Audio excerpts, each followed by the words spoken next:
Mickey Rooney dans le rôle de Monsieur Yunyoshi dans Breakfast at Tiffany's.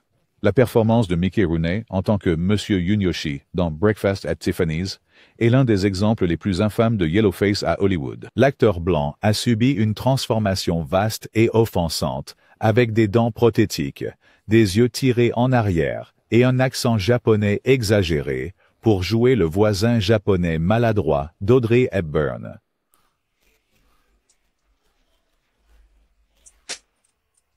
Kronberger, brigade des stupéfiants. Que voulez-vous dire? Destiné à être une touche comique, le personnage apparaît plutôt comme une caricature raciste qui réduit la culture japonaise à une série de stéréotypes offensants. Alors que les critiques de 1961 ont largement ignoré cette représentation offensante, les publics modernes la reconnaissent comme un exemple flagrant de l'insouciance raciale décontractée de Hollywood.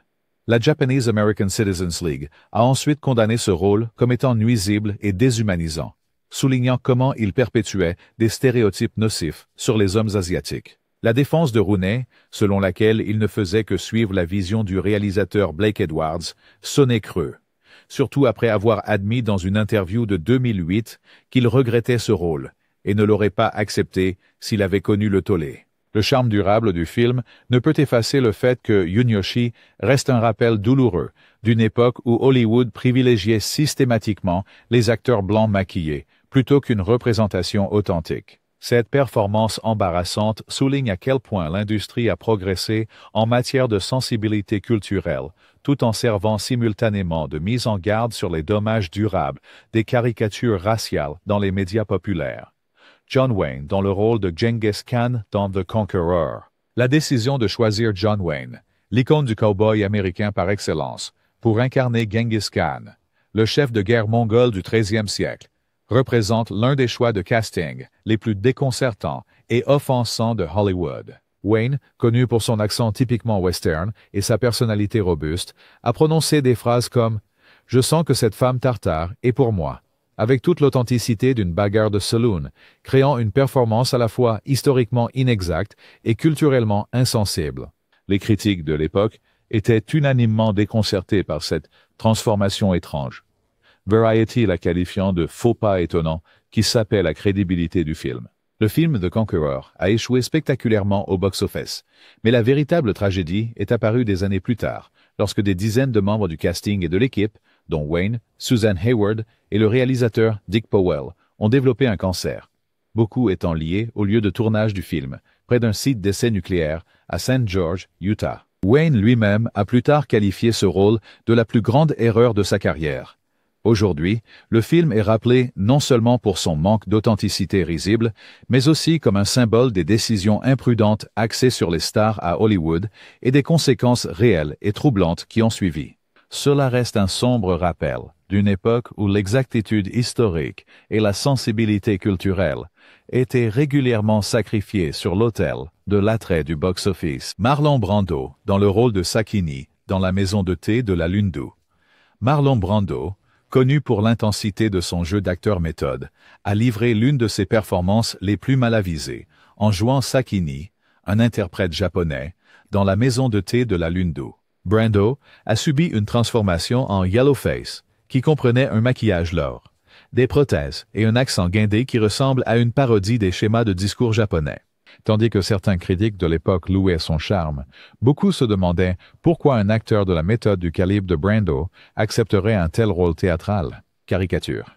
La réponse réside dans le schéma persistant d'Hollywood de blanchiment de rôle, où les dirigeants de studios ont privilégié le pouvoir des stars à la représentation authentique. Des décennies plus tard, Brando a admis que c'était une erreur, un rare faux pas dans sa carrière autrement illustre. Le succès financier du film ne peut pas cacher le fait que la représentation exagérée de Sakini crie maintenant à l'insensibilité culturelle. Cette performance illustre comment Hollywood a systématiquement refusé aux acteurs asiatiques la possibilité de représenter leurs propres expériences culturelles tout en s'appuyant sur des stéréotypes que les publics modernes rejettent à juste titre. La transformation de Brando reste un cas d'école d'une industrie qui privilégiait les recettes au box-office, au détriment de l'authenticité culturelle, laissant un héritage de misinterprétations raciales qui continue de hanter la réputation du film. Catherine Hepburn dans le rôle de Jade Ten dans La sélection de la Chine. Catherine Ash, L'interprétation de Jade Tan par Hepburn dans Dragon Seed représente une tache flagrante sur une carrière autrement illustre. L'actrice blanche, connue pour sa voix distinctive et ses manières, a été transformée en femme chinoise grâce à des prothèses, des yeux bridés et un accent forcé. Produit pendant la Seconde Guerre mondiale, le film visait à honorer la résilience chinoise contre l'invasion japonaise. Mais la décision de choisir Hepburn plutôt qu'une actrice asiatique a suscité des interrogations même à l'époque. Le Los Angeles Times a qualifié son effort de « sincère mais maladroit », tandis que d'autres se demandaient pourquoi aucune actrice chinoise n'avait été envisagée pour le rôle.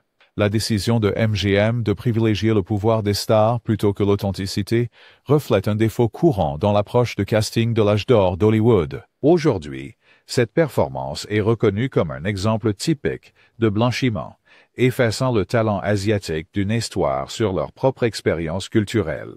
Le talent considérable de Hepburn ne pouvait pas sauver l'artificialité du rôle, et les historiens modernes le décrivent comme un symbole du passé exclusif d'Hollywood. Le film sert de rappel douloureux d'une époque où les studios pensaient que les acteurs blancs pouvaient et devaient incarner des personnages de toute race ou ethnie, indépendamment des dommages culturels causés.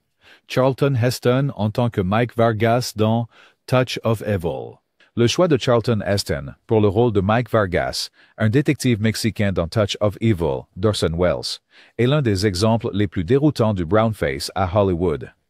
La star américaine imposante, connue pour des rôles épiques comme Moïse dans Les 10 Commandements, a joué le personnage avec un bronzage et un accent espagnol hésitant. Le réalisateur Welles n'a pas contesté la décision de casting.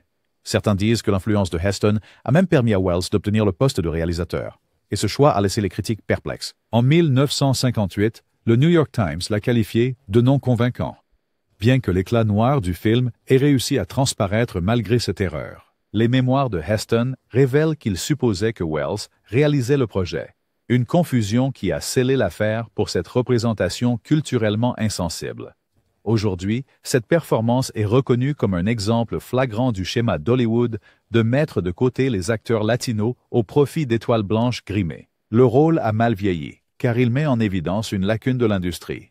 L'authenticité du casting était systématiquement sacrifiée pour des noms rentables, laissant un héritage qui contredit les exigences modernes pour une représentation authentique. Cette décision reflète à quel point la hiérarchie raciale était profondément ancrée dans les pratiques de casting à Hollywood, où les acteurs blancs étaient considérés comme universellement acceptables, tandis que les acteurs de couleur étaient systématiquement exclus des rôles décrivant leurs propres expériences culturelles.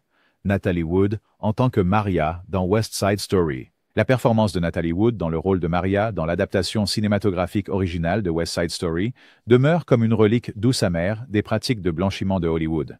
L'actrice américano-russe a été choisie pour incarner l'héroïne portoricaine, sa peau étant assombrie avec du maquillage et son accent étant travaillé avec des résultats mitigés.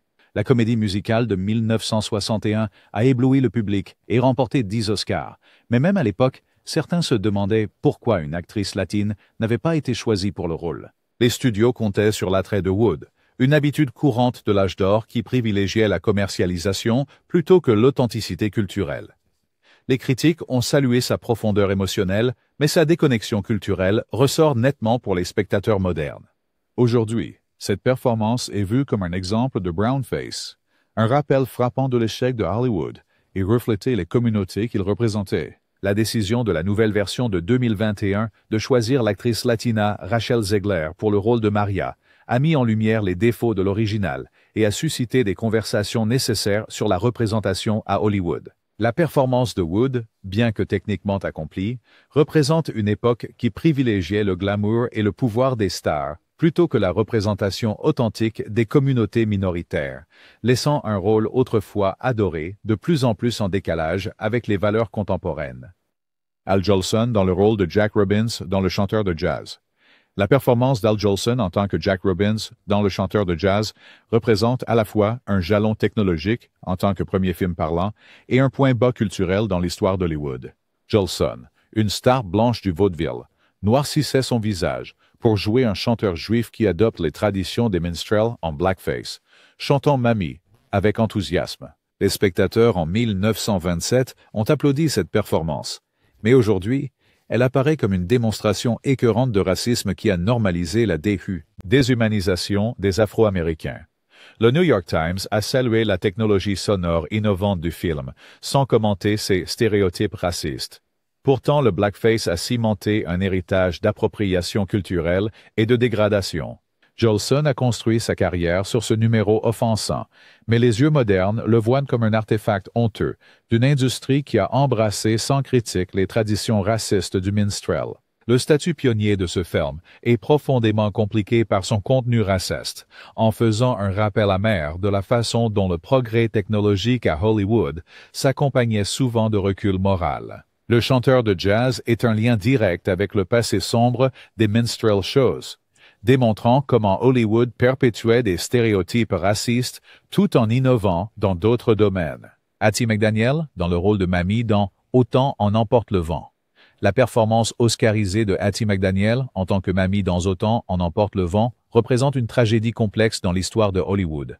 Bien que McDaniel soit devenue la première actrice noire à remporter un Oscar, le rôle en lui-même perpétuait des stéréotypes nuisibles de soumission et de loyauté des Noirs envers les familles blanches.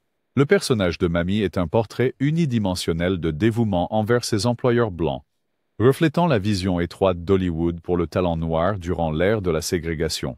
McDaniel a fait face à la ségrégation lors de la première du film, une ironie cruelle qui a mis en évidence le décalage entre ses réussites professionnelles et les réalités raciales de son époque.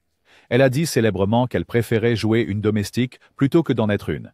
Mais les limitations du rôle ont révélé comment Hollywood confinait les acteurs noirs à des rôles secondaires qui renforçaient les mythes de plantation. Les publics modernes reconnaissent cette performance comme un triomphe de talent d'acteur et un rappel douloureux d'une industrie qui ne célébrait l'excellence noire que dans des limites racistes rigides. Malgré le triomphe personnel de McDaniel, le rôle reste un symbole de la manière dont Hollywood a systématiquement refusé aux acteurs noirs la possibilité de jouer des personnages complexes, les réduisant plutôt à des stéréotypes qui renforçaient la suprématie blanche. Butterfly McQueen en tant que Prissy dans Autant en emporte le vent. L'interprétation de Prissy par Butterfly McQueen dans Autant en emporte le vent est un rôle qui fait mal à revisiter, représentant l'un des stéréotypes les plus offensants du cinéma sur l'incompétence des Noirs. Dans le rôle d'une domestique stupide, McQueen a prononcé la phrase aiguë « Je sais rien faire naître les bébés », dans une performance devenue iconique pour toutes les mauvaises raisons. Les critiques, en 1939, ont à peine reconnu le caractère problématique de cette caractérisation. Mais aujourd'hui, elle se présente comme une caricature qui réduisait les femmes noires à des servantes ignorantes. McQueen elle-même détestait le rôle et refusa plus tard des rôles similaires, mais Hollywood continua de l'associer à ses interprétations limitées. La portée épique et les réalisations techniques du film ne peuvent masquer la représentation dégradante de Prissy, issue d'une époque où les personnages noirs étaient principalement vus comme des éléments comiques ou des domestiques. Cette performance a terriblement vieilli, car elle représente un symbole frappant des stéréotypes raciaux, montrant comment Hollywood a systématiquement réduit les actrices noires talentueuses à des rôles avilissants qui renforçaient des récits suprémacistes blancs sur l'infériorité des Noirs. James Baskett, dans le rôle de l'oncle Remus dans Mélodie du Sud. L'interprétation de James Baskett en tant qu'oncle Remus dans Mélodie du Sud de Disney reste l'une des performances les plus controversées et racialement insensibles d'Hollywood. Interprétant un conteur joyeux sur une plantation, Baskett a livré des performances dans une narration qui romantisait le mythe de l'esclave heureux, dépeignant les Noirs comme satisfaits de leur subjugation. Bien que Baskett ait remporté un Oscar d'honneur pour sa performance, la représentation de la vie de plantation dans le film a conduit Disney à le garder caché pendant des décennies en raison de son contenu offensant. Les critiques en 1946 étaient mitigées, certains louant le charme de Baskett, mais la NAACP a condamné le film pour son insensibilité raciale. La représentation s'appuyait fortement sur des stéréotypes de la satisfaction des Noirs dans la servitude. Un mythe qui contredisait directement les réalités historiques de la brutalité de l'esclavage. Le talent considérable de Baskett transparaît malgré le contexte offensant, mais le cadre idéologique du film étouffe ses mérites artistiques. Cette performance a très mal vieilli, car elle a blanchi les horreurs de l'esclavage, présentant une version édulcorée de l'histoire qui renforçait les idéologies racistes. Elle se tient comme un vestige trop clivant pour les publics modernes, démontrant comment Hollywood participait autrefois activement dans le révisionnisme historique, qui servait des récits suprémacistes blancs. Bing Crosby, dans Holiday Inn. La performance en blackface de Bing Crosby dans Holiday Inn offre un moment choquant dans un film classique, par ailleurs confortable. Pendant le numéro d'Abraham, Crosby noircit son visage pour chanter Lincoln, reflétant la bigoterie normalisée d'Hollywood au début du XXe siècle. Ce racisme décontracté était accepté par le public de 1942, qui a à peine remarqué ou commenté les images offensantes. Les critiques de l'époque se sont concentrés sur les mérites musicaux du film sans reconnaître cet élément raciste, tandis que les spectateurs modernes le trouvent impossible à ignorer. Crosby, une star adorée, s'appuyait sur les traditions des minstrel shows sans considération apparente pour leur nature offensante, démontrant à quel point l'insensibilité raciale était profondément ancrée dans les pratiques créatives d'Hollywood. Le film passe toujours à la télévision, souvent avec cette scène coupée. Pourtant, sa présence persiste comme un rappel d'une époque aveugle à ses propres préjugés. Cette performance a très mal vieilli car le blackface est indéfendable selon les normes d'aujourd'hui, transformant un incontournable des fêtes en une honte historique qui met en évidence le chemin parcouru, ou non, par les médias de divertissement dans le traitement de la représentation raciale. Boris Karloff, dans le rôle du docteur Fu Manchu, dans Le Masque de Fu Manchu. L'interprétation par Boris Karloff du docteur Fu Manchu dans Le Masque de Fu Manchu illustre l'obsession sinistre d'Hollywood pour le péril jaune au début du XXe siècle. Tout juste sorti de son rôle emblématique dans Frankenstein, Karloff a adopté le yellow face pour incarner le méchant asiatique déterminé à dominer le monde, offrant une performance remplie de dialogues xénophobes qui ont suscité un tollé international. Même la Chine a protesté contre le contenu offensant du film, reconnaissant comment il perpétuait des stéréotypes nuisibles sur les hommes asiatiques présentés comme menaçants et sinistres. À l'époque, les critiques ont noté le talent d'acteur de Karloff, mais ne pouvaient pas ignorer la caricature raciste au cœur du film. MGM comptait sur les fans de Pulp Fiction sans considérer le tort que ces stéréotypes causaient aux communautés asiatiques. Aujourd'hui, cette performance reste un exemple classique de la manière dont Hollywood marginalisait les acteurs asiatiques au profit de stars blanches et du maquillage, alimentant la peur et la discrimination anti-asiatique. Il a très mal vieilli parce qu'il représente un lien direct avec le rôle d'Hollywood dans la perpétuation de la xénophobie, utilisant le pouvoir du cinéma pour renforcer des idéologies racistes qui ont eu des conséquences réelles pour les communautés asiatiques, tant en Amérique qu'à l'étranger. Warner Holland, en tant que Charlie Chan. L'interprétation de Charlie Chan par Warner Holland à travers de nombreux films représente une franchise autrefois populaire qui a mal vieilli, révélant le schéma d'appropriation culturelle d'Hollywood. L'acteur suédois blanc jouait le détective chinois avec un maquillage jaune et un anglais approximatif, délivrant une sagesse de biscuit chinois qui réduisait la culture chinoise à une série de stéréotypes superficiels. Les spectateurs des années 1930 adoraient ces films, mais les spectateurs modernes les reconnaissent comme des célébrations du blanchiment qui empêchaient les acteurs asiatiques d'obtenir des rôles significatifs. Le succès d'Holland dans le rôle empêchait activement les acteurs asiatiques de jouer le personnage, un schéma répété tout au long de l'histoire d'Hollywood. Certains défenseurs affirment que c'était simplement un produit de son époque, mais cette excuse n'efface pas l'effacement des talents asiatiques, ni le mal causé par ces stéréotypes. Les films de Charlie Chan ont terriblement mal vieilli parce qu'ils sont des monuments d'une industrie qui privilégiait l'appropriation culturelle à des fins lucratives plutôt que la représentation authentique, réduisant un riche patrimoine culturel à un gimmick marketing pour le divertissement blanc. Louise Rainer, dans le rôle de Holland dans A Good Earth. La performance primée aux Oscars de Louise Rainer en tant qu'Holland dans A Good Earth représente une victoire qui a depuis été ternie par le recul historique. L'actrice d'origine allemande a été transformée par des prothèses, des yeux bridés par du ruban adhésif et un maquillage bronzant pour jouer une paysanne chinoise, une décision qui a écarté des talents asiatiques comme Anna May Wong, reléguée à un rôle plus petit. MGM a justifié ce choix, en affirmant que le public n'accepterait pas une actrice principale asiatique, une excuse infondée qui reflétait les présupposés racistes du studio concernant les préférences du public. Les critiques en 1937 ont loué la performance de Rainer sans reconnaître l'effacement culturel au cœur du film. Le film visait l'authenticité, mais a plutôt offert un exemple parfait de blanchiment qui empêchait les histoires asiatiques d'être racontées par des voix asiatiques. Cette performance a très mal vieilli car elle illustre Hollywood qui, exclusion systématique d'acteurs de couleur des rôles représentant leurs propres expériences culturelles. Cela reste un rappel de la manière dont des studios comme MGM ont activement participé au maintien des hiérarchies raciales dans le divertissement américain, s'assurant que les acteurs blancs continuent de dominer même lorsqu'ils jouent des personnages d'autres cultures. Paul Muni, dans le rôle de Wang Long dans La Terre chinoise. L'interprétation de Paul Muni en tant que Wang Long dans La Terre chinoise aggrave les péchés de casting du film, renforçant son approche de blanchiment. L'acteur blanc portait le yellow face pour jouer le fermier chinois, sa transformation étant aussi artificielle que celle de Reiner. Les critiques ont loué sa profondeur, sans reconnaître l'inauthenticité fondamentale de la performance. MGM aurait pu choisir des acteurs chinois. Anna May Wong a fait campagne intensivement pour avoir une chance, mais ils ont choisi de privilégier le pouvoir des stars. Le succès critique et commercial du film ne pouvait pas cacher le fait qu'il représentait une exclusion systématique de la représentation asiatique dans une histoire sur des vies asiatiques. Le talent considérable de Muni ne pouvait pas surmonter l'effacement inhérent au rôle.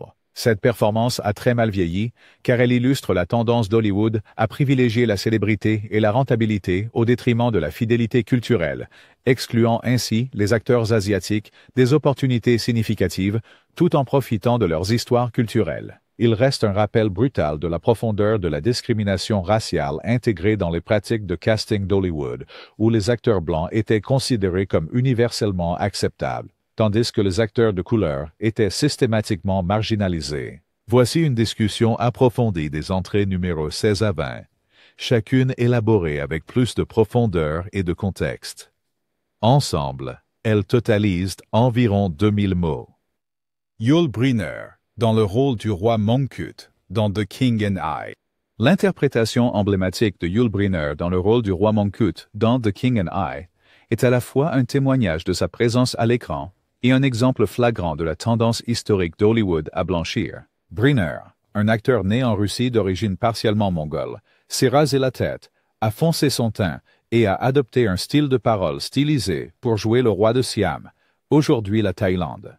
Bien que sa performance dégage un charisme indéniable, lui valant un Oscar, sa nature problématique n'est devenue que plus évidente avec le temps. D'un point de vue purement théâtral, l'interprétation de Brynner a apporté un sens de la royauté, de l'humour et de l'énergie que le public trouvait irrésistible. Il commandait chaque scène avec brio, éclipsant souvent sa partenaire, Deborah Kerr, dans leurs duos musicaux. À l'âge d'or d'Hollywood, une performance magnétique d'une star rentable suffisait souvent à éclipser les questions d'authenticité. Pourtant, sous le charme se cache une réalité troublante. Le film a transformé une figure historique vénérée, le roi Mongkut, connu pour avoir modernisé le Siam au milieu du XIXe siècle, en une fantaisie orientaliste quelque peu condescendante. La Thaïlande a trouvé la représentation si irrespectueuse envers sa monarchie et son patrimoine culturel que le pays a interdit le film. À l'époque, les critiques ont principalement loué la caractérisation flamboyante de Brynner, en mettant l'accent sur les décors somptueux, la partition mémorable de Rodgers et Hammerstein, et la présentation clinquante d'un pays étranger qui semblait exotique aux spectateurs occidentaux. Peu de personnes se sont interrogées sur le fait qu'un acteur asiatique, en particulier un acteur thaïlandais, n'ait pas été proposé pour un rôle aussi important. Même au sein de l'industrie, la croyance dominante était qu'une star reconnue garantirait le succès au box-office, surpassant toute préoccupation concernant l'authenticité culturelle. Aujourd'hui, l'interprétation de Brynner est souvent citée lorsqu'il s'agit de discuter de la longue histoire d'Hollywood, de choisir des acteurs blancs ou pouvant passer pour blancs dans des rôles qui auraient dû être tenus par des talents asiatiques. L'accent mis par la production sur le spectacle et la romance a effectivement exotisé une culture complexe pour la consommation occidentale. Bien que Brynner lui-même ait des racines asiatiques, ses origines ne correspondaient pas suffisamment au rôle pour éviter la perpétuation de la pratique du blanchiment, surtout compte tenu de la manière fortement stylisée dont le roi était présenté. Cette performance a mal vieilli, car elle met en évidence un conflit entre artificiel et authenticité. Au lieu de célébrer l'histoire réelle et l'humanité du Siam et de son monarque, le film recourt à des artifices théâtraux et des clichés narratifs qui réduisent les cultures non occidentales à des décors fantaisistes. Pour de nombreux spectateurs modernes, il illustre comment une industrie avide de divertir des audiences mondiales a souvent sacrifié le Respect pour la spécificité culturelle. The King and I reste une comédie musicale appréciée en termes de chansons et de numéros de danse, mais sa représentation de la Thaïlande et la marginalisation des véritables voix asiatiques jettent une ombre sur son héritage. Rudolph Valentino, dans le rôle de Sheikh Ahmed Ben Hassan dans Le Sheikh. L'interprétation de Rudolph Valentino dans le rôle de Sheikh Ahmed Ben Hassan dans Le Sheikh a solidifié son statut comme l'un des premiers grands symboles sexuels masculins de l'ère du cinéma muet. Les femmes auraient été envoûtées par sa performance. Il était l'incarnation de l'attrait exotique et de la passion dangereuse. Pourtant, sous cette façade glamour, la transformation de Valentino en un prince du désert romantisé a incarné la tendance précoce d'Hollywood pour des fantasmes orientalistes. Une approche qui réduisait les cultures complexes du Moyen-Orient à des clichés simplistes pour être consommés par le public occidental. De bonne au moment où Valentino est apparu à l'écran grimé en brun, vêtu de robes flottantes, le Sheikh a invité les spectateurs dans un monde qui promettait mystère, séduction et aventure. C'était un reflet du contexte culturel plus large des années 1920 aux États-Unis, où la fascination pour le soi-disant Orient alimentait une foule de romans, pièces de théâtre et films populaires. Les spectateurs étaient attirés par les récits de sultans, harems et bandits du désert, se posant rarement la question de savoir si ces représentations avaient une quelconque ressemblance avec les sociétés arabes réelles. La performance de Valentino s'inscrivait parfaitement dans ce moule, emballé avec tout le glamour de l'ère du cinéma muet qui l'a rendu célèbre. Cependant, le personnage tel qu'il est écrit et interprété repose fortement sur des généralisations simplistes. Le caïd est passionné, impétueux et incontrôlé, renforçant un stéréotype des hommes arabes comme à la fois érotiquement chargés et dangereusement impulsifs. Cette représentation, à son tour, marginalise les personnes réelles en occultant la diversité et la richesse des cultures du Moyen-Orient. La popularité énorme du film a engendré de nombreuses suites et imitateurs, cimentant ses tropes dans l'imaginaire cinématographique. À cela s'ajoutait l'absence totale d'acteurs moyen-orientaux dans des rôles principaux, soulignant comment les pratiques de casting de l'époque excluaient les artistes de couleur.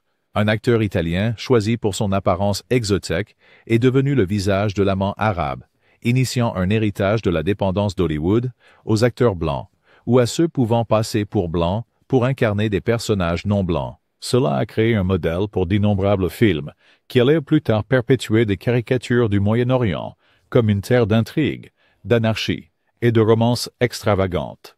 Vu à travers une lentille moderne, The Sheikh est troublant dans la façon dont il utilise l'appropriation culturelle pour alimenter son récit. Le charisme de Valentino ne peut masquer la représentation simpliste et commercialisée de la vie arabe. Le film ne parvient pas à aborder les réalités politiques, sociales ou historiques d'un lieu réel. C'est une fantaisie qui a satisfait les appétits occidentaux, tout en reléguant les voix authentiques du Moyen-Orient à la marge. En effet, son influence persiste dans les débats contemporains sur la représentation et l'éthique de l'exotisation de cultures entières à des fins de divertissement. La performance saisissante de Valentino reste peut-être iconique, mais la représentation de l'identité arabe dans le film est devenue un conte avertisseur, révélant plus sur les fantasmes occidentaux que sur le Moyen-Orient. Henry Brandon, dans le rôle de Scar dans La prisonnière du désert. La prisonnière du désert de John Ford est souvent saluée comme l'un des plus grands westerns jamais réalisés, admiré pour sa cinématographie époustouflante, sa complexité morale et la performance emblématique de John Wayne dans le rôle d'Ethan Edwards, avide de vengeance. Niché dans ce chef-d'œuvre cinématographique, cependant, se trouve un choix de casting qui a très mal vieilli. Henry Brandon, un acteur blanc jouant le chef Comanche connu sous le nom de Scar. Affichant un maquillage lourd et un comportement menaçant, la performance de Brandon perpétue les stéréotypes anciens des Amérindiens en tant qu'ennemis violents et insondables, destinés à être vaincus ou détruits. Dans le film, Scar existe principalement en tant que menace imminente, alimentant la quête obsessionnelle d'Ethan.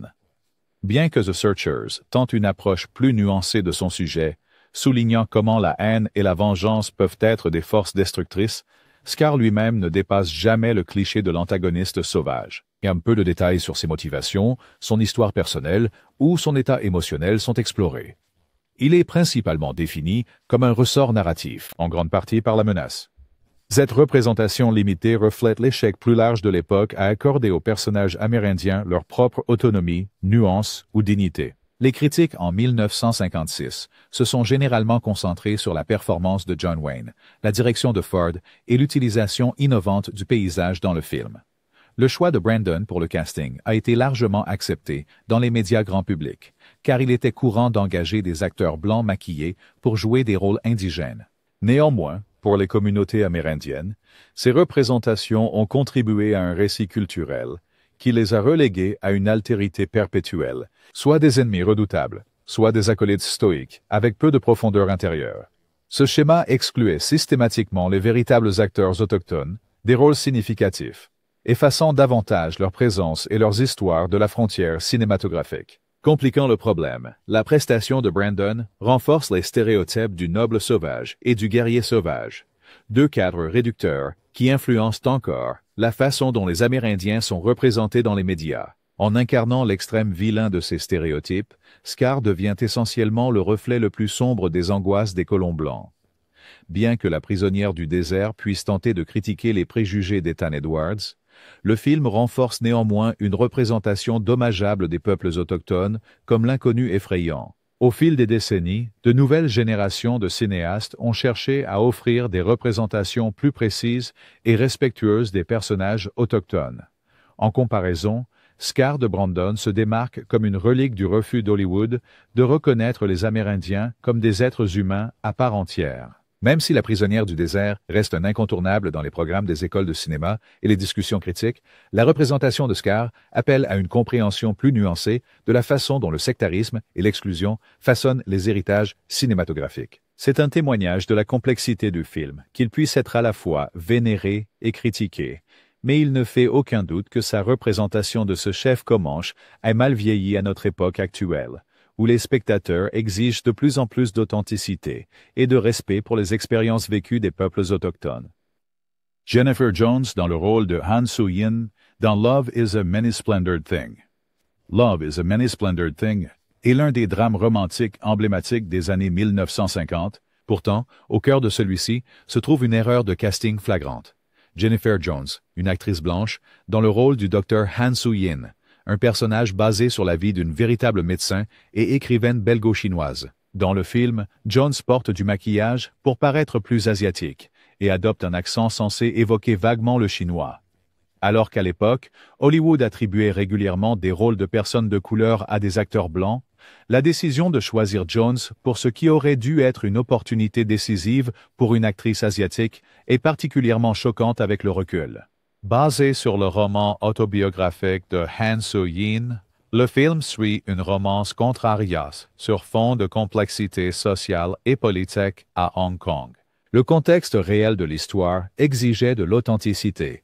Pourtant, le choix du studio de privilégier Jennifer Jones souligne un schéma plus large de blanchiment au sein d'Hollywood. Malgré une performance sincère et émotive, Jones ne pouvait échapper à l'artificialité de jouer un personnage dont elle ne partageait pas les expériences culturelles. Les critiques de l'époque ont loué sa chimie avec son partenaire William Holden et ont commenté favorablement la cinématographie luxuriante du film ainsi que la bande sonore romantique et envoûtante. Cependant, peu de critiques grand public ont dénoncé le choix de casting comme une occasion manquée de représenter la diversité. D'un point de vue contemporain, l'interprétation de Jones révèle la fine limite entre performance sincère et appropriation culturelle. Bien qu'elle fût indéniablement une actrice talentueuse, son casting signifiait qu'un acteur d'origine asiatique était privé de la chance de raconter une histoire impliquant directement l'identité asiatique. Cela perpétuait encore l'idée que les grands studios hésitaient, voire refusaient, de soutenir des projets qui confièrent des rôles importants à des personnes de couleur, même lorsque les rôles eux-mêmes nécessitait un acteur d'une origine ethnique spécifique. Au fil du temps, la représentation de Hong Kong et de ses résidents dans le film a également été critiquée pour simplifier les complexités culturelles en un décor romantisé, pour un récit largement dominé par l'Occident. Même la véritable Han Soo-yin a exprimé des sentiments mitigés à propos de l'adaptation. Bien qu'elle ait popularisé son nom, elle a simplifié et édulcoré certains aspects de sa vie et du cadre colonial dans lequel elle vivait et travaillait. Dans les décennies qui ont suivi sa sortie, les appels à l'acte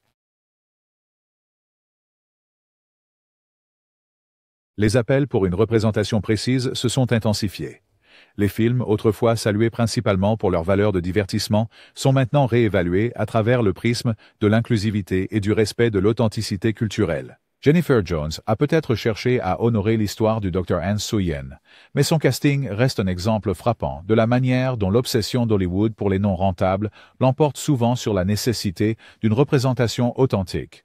Une approche qui a mal vieilli à la lumière des sensibilités modernes concernant l'identité et la voix. Shirley MacLaine, dans le rôle d'Aouda, dans Le Tour du Monde, en 80 jours. Le rôle de Shirley MacLaine en tant que princesse Aouda, dans Le Tour du Monde en 80 jours, incarne l'âge d'or de Hollywood, avec son penchant pour le spectacle au détriment de l'authenticité culturelle. Le film, basé sur le roman classique de Jules Verne, promettait un tourbillon de cultures et de lieux divers, le tout enveloppé dans une aventure légère, à gros budget. Cependant, lorsqu'il s'est agi de représenter Aouda, une princesse indienne, les producteurs ont opté pour une actrice américaine blanche, ont foncé sa peau et lui ont donné un accent générique. Le résultat final était un personnage qui ressemblait plus à un accessoire exotique qu'à une personne pleinement réalisée, soulignant l'habitude d'Hollywood de transformer les histoires mondiales en simples décors pour des stars occidentales. Malgré le succès commercial significatif du film et sa victoire éventuelle pour le meilleur film aux Oscars, les critiques de l'époque ont remarqué l'incongruité de choisir MacLaine pour ce rôle. Certains ont même remis en question cette décision ouvertement, bien que pas avec la même vigueur que le feraient les publics et critiques modernes. MacLaine elle-même, des années plus tard, a reconnu le caractère mal avisé du casting, le considérant comme un produit d'une époque où l'authenticité était souvent sacrifiée pour s'assurer que des noms célèbres figuraient sur les affiches de films. Dans le contexte de l'histoire, Aouda est sauvée par Phileas Fogg et son valet Passepartout d'un rituel forcé en Inde. Une séquence dramatique destinée à souligner les affrontements culturels et les leçons morales. Mais le choix de casting prive le personnage de tout ancrage culturel authentique. Au lieu de cela, Aouda est principalement un intérêt romantique, ou une demoiselle en détresse, apportant un peu de romance à l'aventurier stoïque autrement. Cette réduction non seulement diminue l'importance de l'héritage du personnage, mais perpétue également des notions stéréotypées de la culture indienne comme un paysage exotique, de rituels étranges et de royauté impuissante nécessitant l'intervention occidentale. Comme dans de nombreux cas similaires où des acteurs blancs jouent des rôles de couleur, cette décision faisait partie d'une tendance plus large. Les studios supposaient que le public n'accepterait pas ou ne soutiendrait pas financièrement un film s'il mettait en vedette un inconnu ou une personne de couleur dans un rôle principal. Cette façon de penser était répandue, et la notoriété de MacLaine a sans doute contribué au succès commercial du film. Cependant, l'héritage de cette décision a mal vieilli à la lumière des valeurs modernes qui exigent l'inclusion, le respect culturel et l'authenticité. Aujourd'hui, les discussions sur la représentation au cinéma jettent un éclairage critique sur Le Tour du Monde en 80 jours. Bien que l'ampleur du film, ses scènes comiques et son spectacle plein de caméos continuent à divertir certains spectateurs, ses choix de casting restent un exemple flagrant du regard colonial d'Hollywood. Le film considère le monde entier comme un terrain de jeu pour les aventuriers occidentaux, avec des personnages non occidentaux, souvent relégués à des clichés et des stéréotypes. La princesse Aouda, telle que dépeinte par Shirley MacLaine, s'inscrit parfaitement dans ce cadre, rappelant aux spectateurs contemporains que derrière le vernis des comédies musicales d'Hollywood et des films de voyage anciens se cache un schéma persistant de mauvaise représentation culturelle.